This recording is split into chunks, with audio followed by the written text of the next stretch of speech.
Christmas is fast approaching and I'm here today to make sure that you don't get caught out this festive season. In the past, I've found myself racking up debt when Christmas has rolled around, and this has come down to, firstly, a lack of preparation and also a lack of financial knowledge. Every year, Christmas sees a lot of families going into debt, but it doesn't need to be this way simply by being a little bit prepared. In today's video, I'll be looking at what you may need to budget for this Christmas, how you can start preparing for this added expense, and sharing some tips to make the silly season a little bit more financially friendly. I'm hoping after this video, you'll be well equipped to handle Christmas without it becoming a financial burden or sending you into debt. Let's get into it. First up, a good way to get started is to make a list of all the people that you'd like to buy for or everyone that you'd like to give a gift to for Christmas. This will give you a good overview of roughly how many people you need to arrange a gift for. Make sure you include everyone you can think of that you'd like to give a gift to, so think family, friends, neighbours, work colleagues, etc. Next up, if you know what you're planning to give to each person, you can list this out beside the person's name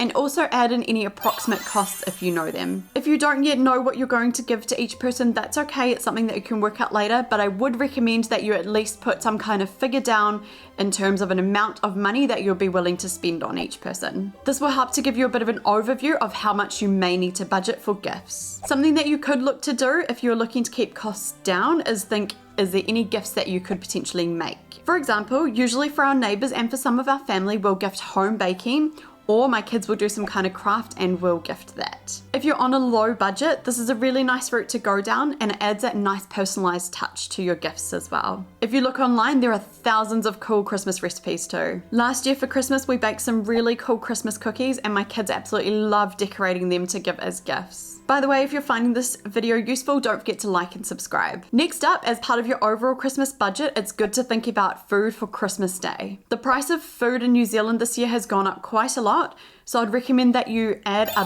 buffer to this budget to be safe. You could also look to include alcohol as part of this category for your Christmas budget, or you could also set it as its own category. Do make sure to include alcohol in your budget if it is something that is applicable to you. Something that we do in my family for Christmas Day to keep the budget down and save us some money is that we all bring an ingredient or a plate to our Christmas meal. So for example, if we're doing a Christmas breakfast, one person will bring the eggs, another person will bring some bacon, another family will bring some bread, and then we'll all combine it together on the day and create our breakfast meal. This is the best way we've found to keep costs down for all of us, and it doesn't put a burden on one person to provide all the food and pay for everything themselves, as Christmas is already expensive enough. The next category that I personally add to my Christmas budget, I just call miscellaneous, and under this would be anything like buying new Christmas decorations and that sort of thing. In my Christmas budget, I also have a category for Christmas donations, as this is something that my family personally likes to organize each year. If there's any other categories that you can think of that you would include as part of your Christmas budget, make sure that you add them in,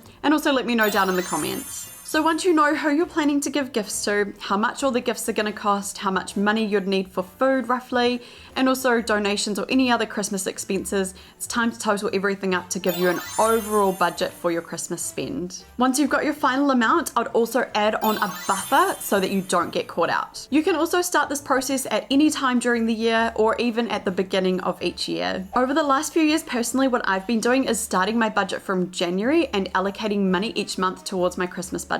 I found this really takes the burden off the last part of the year when it's already so busy, and I've been able to stay out of debt by managing things this way. So now I want to dive into a few tips on how you can save money and not send yourself broke at Christmas time. The best thing I can recommend is what I just touched on briefly, and that is starting the process early. Start planning, budgeting, and saving money as early as possible. Personally, something that I do and I've found works really well for me is having a separate bank account just for Christmas set up. From past Christmases, I know roughly what our spend adds up to be. I also add on the buffer, and I know each month how much I need to put away to make sure that we're covered at Christmas time. I've also found it really handy having the money there in the Christmas account, knowing that it's available to spend on Christmas gifts, so that when sales come up in New Zealand, we have quite a few sale days here, I'm able to take advantage of those. I do a lot of Christmas shopping on Labor Day, also Black Friday, and then Cyber Monday as well. I make the most of these sale days and buy what I can. By buying ahead of time, I've found that I've been able to save money utilizing these sale days,